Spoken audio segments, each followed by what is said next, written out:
This is Carl's Mustang, and today we're back on the Crew 2.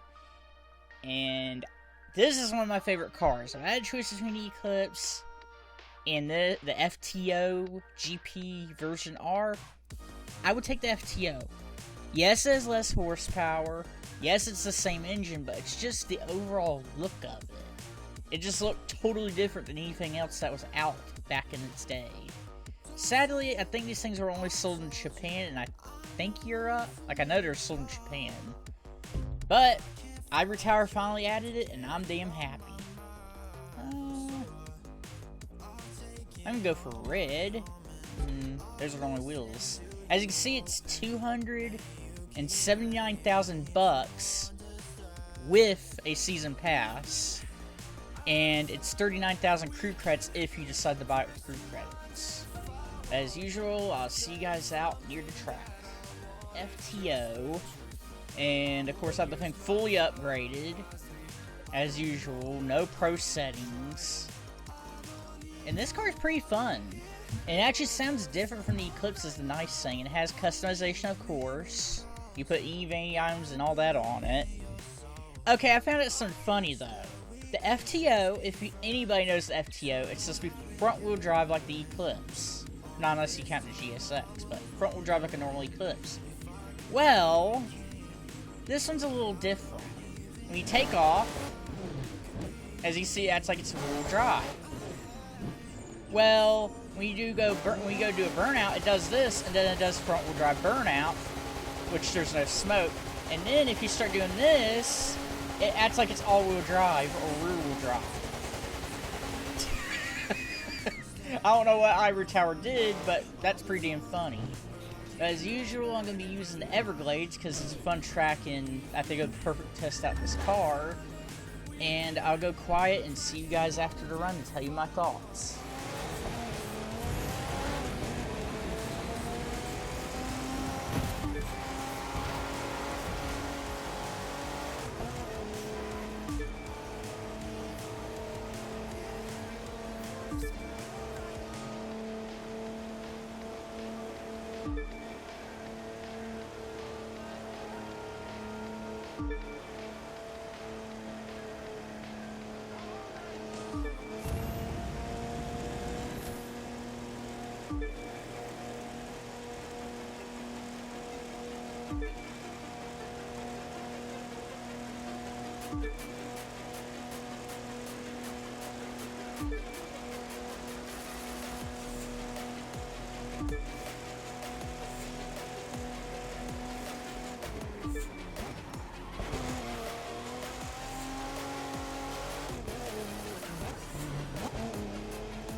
Okay, now on to my thoughts of the FTO. It sounds great. It sounds like the real FTO once you put a custom exhaust on it, because I've heard them in real life. Amazingly, I've heard them in real life at car meet.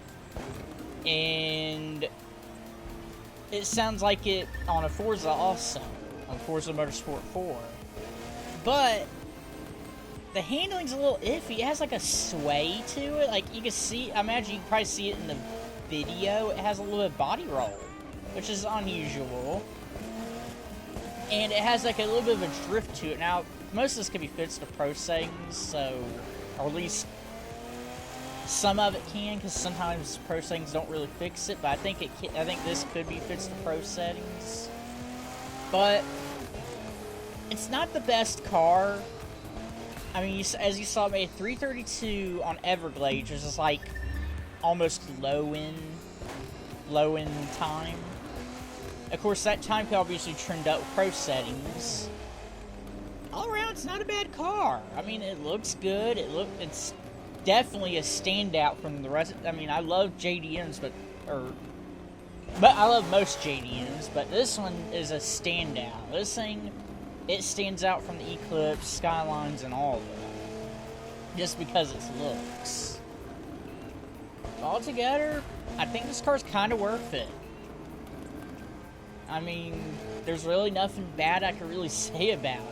And that's not me being biased, I'm just saying what I think. There's nothing bad I can say about it. So if you want to get it, go ahead and get it. That's all I really have for today's video, and I see you guys later in the next video.